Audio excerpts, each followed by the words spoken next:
Brink was one of the first area wrestlers to win a state championship when he wrestled for Orchard View in 1970. He went on to become an All-American wrestler at both Muskegon Community College and at the University of Michigan, where he placed third in the Big Ten his senior year. He went on to coach wrestling at Whitehall High School from 1975 to 1982. He began coaching at Fruitport in 1987 and was able to revive the wrestling prominence that existed in the early years. Under his leadership, the Trojans posted a 110, 89, and 1 record. His teams intentionally traveled to and played against the state's top contenders, and it paid off. During that time, 10 athletes won state medals, including 3 state champions. His teams won 2 district titles, 2 conference titles, and 2 GMAA titles. During this time, he also restored the wrestling program at the middle school, which he credits as an important link to the high school success. You handled whatever business that you had, you take care of the things you can take care of. So when you come to wrestle for him, you come in and you better be in shape because you can take care of that yourself.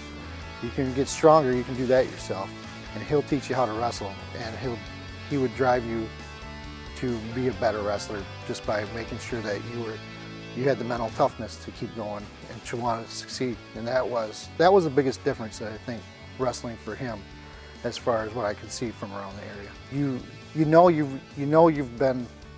You're struggling through a match, or you're struggling through that day, and he pulls you aside and he'd grab a hold of you, and he had a routine where he'd slap the side of your head and work his way up, and he'd get you pumped up, crack your back, you get loosened up, and he would say every time, he'd say, leave it out there on the mat, I'll come get you.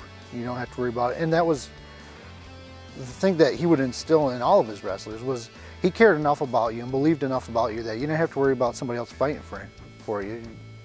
You go out and do what he told you to do and what he coached you to do, and he'll take care of worrying about everything else around it. I got to see it a little better when you're wrestling for somebody. When someone's your coach, you don't get to see it as, I don't think it stands out as much until you are away from it for a few years. And for me, I was lucky enough to be away from it for a couple years and then come back and wrestle or coach with him. And that's when I really got to see how much he cared for, not just the guys that did well, because those people would think that'd be the easy one, but for the guys who even didn't do as well, that didn't have as good of a home life as I did, or didn't have as good of an opportunity to be successful. How much he cared for them and how he would coach them to be better.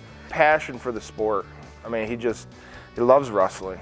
He started when he was in high school, I think his sophomore year, and didn't have a lot of success, but he's very driven. He pushed himself to do the things necessary, and he actually ended up placing at the state tournament the first year he went out for wrestling.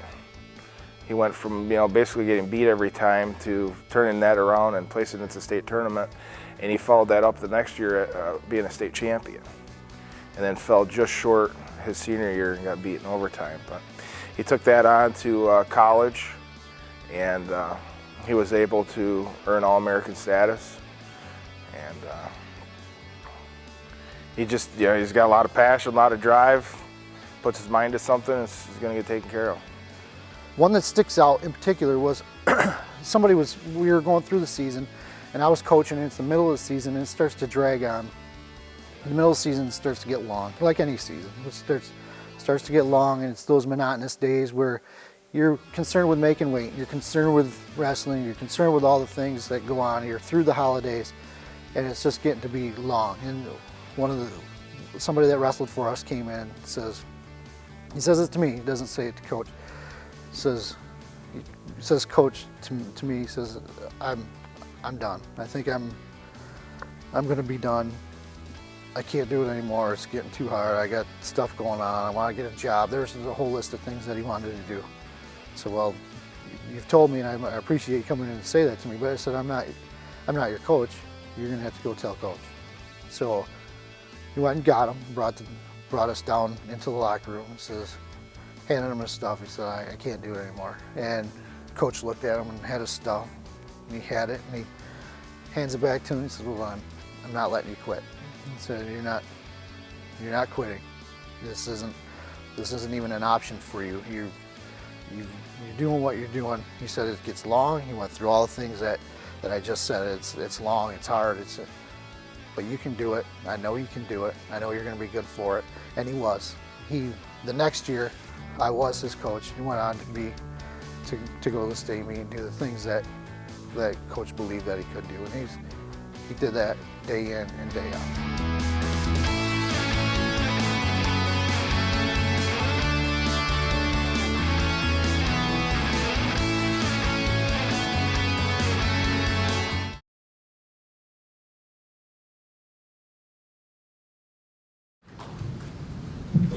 Quite a neat honor that we have a father and son being inducted tonight. Dan Brink.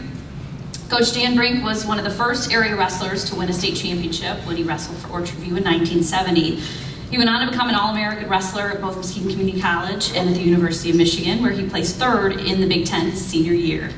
He went on to coach wrestling at Whitehall from 1975 to 82, and he began coaching at Fruitport in 1987. He was able to revive the wrestling prominence that existed in the early years.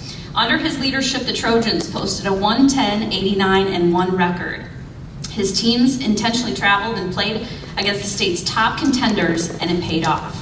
During that time, 10 athletes won state medals, including 3 state champions. You know, people often ask me, I can't hear a lot of what's being said, but I heard something about father and son. You know, how is it that your children, each of my children made their mark in sports? How did that happen? And it's quite simple. Marry a good woman. It's my wife that's the athlete in the family, and without her support, my kids certainly wouldn't be successful, and I certainly would be successful. So thank you.